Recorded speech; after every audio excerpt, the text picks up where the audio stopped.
Sometimes in life, the penny just drops. You walk around the slumber most of the time, and you may see something, hear something, experience something that jolts you awake. 2 years ago, this happened to me. I'm involved in education on the east side of London, and I was told of a case of 2 women who were studying to be care workers on a college course.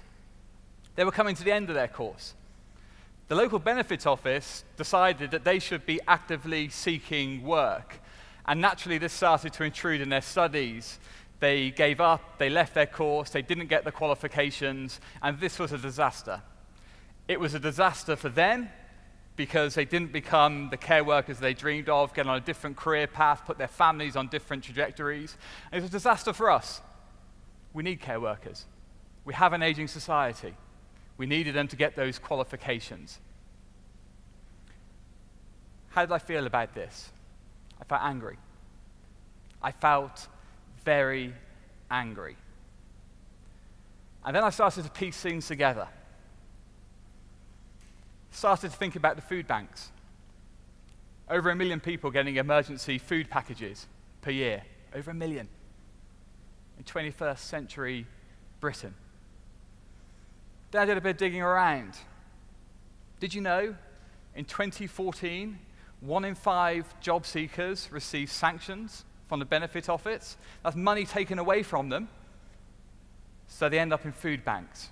They might have just missed a bus. They might have some caring responsibilities. It might just be a bit late. They lose money. They go to the food banks. 1 in 5. The same year, we convicted 220 tax evaders. That says something very big about our priorities as a society. 0 hours contracts. This week, we've heard about one of our major sports retailers who basically treats workers like cogs in a machine, doesn't pay them the money that they're due. Piecing it together, piecing it together. I saw some data from JP Chase Institute in the US. It shows that 3/4 of the lowest earning workers face variations in their monthly income of 30% from month to month, and you're a low income worker. It's the same in the UK. The OECD has discovered that all the jobs that we have created since 1995 are in non-standard work. Let me tell you what non-standard work is. Temp work, low-paying part-time work, low-paying self-employment. Piecing it together, you understand the insecurity that people are facing. I grew up near here. I grew up not far from the Rover factory in Longbridge. I can remember friends getting jobs there and telling me what a great job.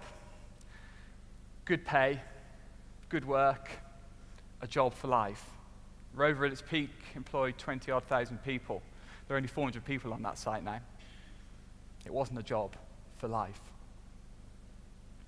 So we see this insecurity spreading. There's been a lot of talk about technology, about automation, about artificial intelligence, about big data, and the impact that's going to have on the world of work. And it could be significant. We don't yet know. But it's likely to add to the insecurity. And I'll tell you what, if there are doctors, lawyers, and accountants in the audience, you're not safe either. The insecurity is likely to spread. People predict that the age of insecurity is coming. They're wrong, you know. The age of insecurity is not coming. The age of insecurity is already here. And what are we doing about it?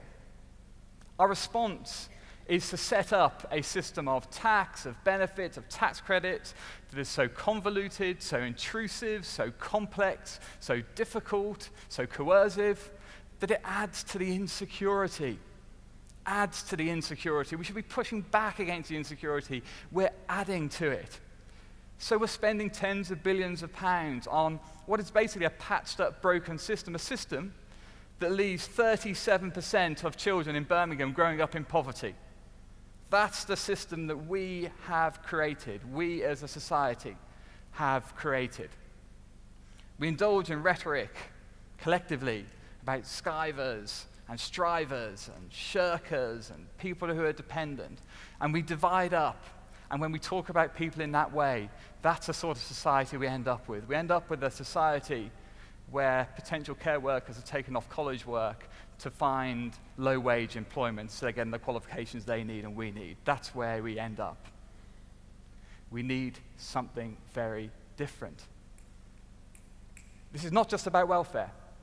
It's about work. It's about us as people. It's about the type of lives that we want to support. It's about supporting the whole of our humanity, not just the narrow wage labor bit. Yes, work is important, of course it is, but so is caring for our families, so contributing to our local community, so improving ourselves is. And we need a system that supports all those things, not just a very narrow bit of it. We need a platform, but we've built a cage. The platform we need is a wedge of freedom, a foundation of security, a support for people to care for their families, for their communities, to try new things, to unleash their creativity, maybe try a new business, to get new qualifications, to learn new things. We can do all this. That's the platform that we need. But instead, we've built this cage. The platform we need is something called universal basic income. Now, some of you may have heard about the universal basic income. Some of you may have not. Let me just tell you what it is. It's dead simple. It's a payment that's made to every man, woman, and child as of right, without conditions. It's theirs. It's a basis for them to thrive. That's what the universal basic income is. Really simple idea. Deadly simple. Of course, many who have built the system that we're currently facing find this very difficult to understand. They describe it as utopian. It's unaffordable, it's crazy, it's naive, it's nonsense, all this stuff. This is just in the last week, by the way. And if this was such a crazy idea, why are they shouting about it so loudly? They don't like the fact that it's a big, new idea. That's what the basic income is. Now, let me tell you the reality. You hear a lot of stuff.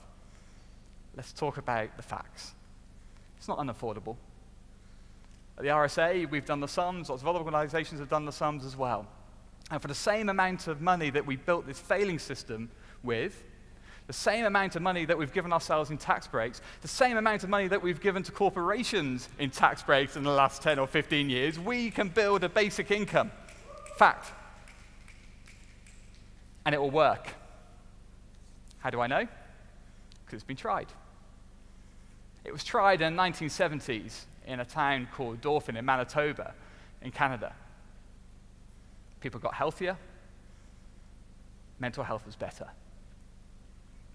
People stayed in education longer, got more qualifications. Their well-being was greater. There's what's like a basic income in Alaska, in the United States. And since that was introduced in the early 1980s, poverty has plummeted in Alaska. Alaska is one of the most equal US states. It's working in Alaska. When it was tried in India, women left their homes, set up cooperative businesses, set up enterprises, became creative, and contributed economically and socially in a greater way to their local communities. It's been tried in Kenya, it's been tried in Namibia, it's been tried in North Carolina, United States, and every time it's been tried, it has worked. Looking at our failing system, and looking at what basic income can do and has done, there's a sudden surge of interest across the world in this idea. And suddenly, people are standing up and saying, the status quo is not good enough. We want to try something different. We want to try the basic income. In Holland, the cities of Utrecht, Groningen, Tilburg are saying, we want to try the basic income. In Canada, the provinces of Quebec, Ontario, Prince Edward Island, the Liberal Party itself, which is in government in Canada, are all saying, we want to try the basic income. In Oakland, in California, there's an idea to try a basic income there. The Swiss canton of Lausanne, they're going to try a basic income there. The Finnish government has said, we want to try a basic income, and they're going to try it next year as well. Finland, Switzerland, Netherlands, US, Canada, provinces, cities, nations are saying, we want to try the basic income. What about if Birmingham, the city of Birmingham, the place of industry, the place of enterprise, the place of innovation, the place of creativity, engine of social reform, the place where change happens, was to say that it wanted to try the basic income? What would that be like? I want to ask you to think about something. I want to ask you to look into the idea yourselves, to think about what the answer would be if people asked you, well, what does basic income mean to me? Your answer will be very simple. Your answer will be, well, instead of the welfare state, instead of politicians, instead of the media being the boss of you, you should be the boss of you, we should be the boss of ourselves, we should boss this city. Speak to your families about it. Speak to your neighbors. Speak to your colleagues, speak to your friends. Raise it in your communities. Talk about it. This is how change happens. When suddenly ideas which seem like they're off the wall become mainstream because people are thinking and talking about them, doing proper factual research and talking about the facts, not just rejecting things out of hand. So talk about it. Then raise it with your city's leaders and say, we, Birmingham, we want to give the basic income. And say to your city's leaders, go and speak to the government and tell the government, we want to try the basic income in Birmingham. Then as a city, raise your hands and say, we volunteer for security for our people. We volunteer for freedom. We volunteer for the power of us. We volunteer to unleash our creativity. We volunteer for the universal basic income. Thank you.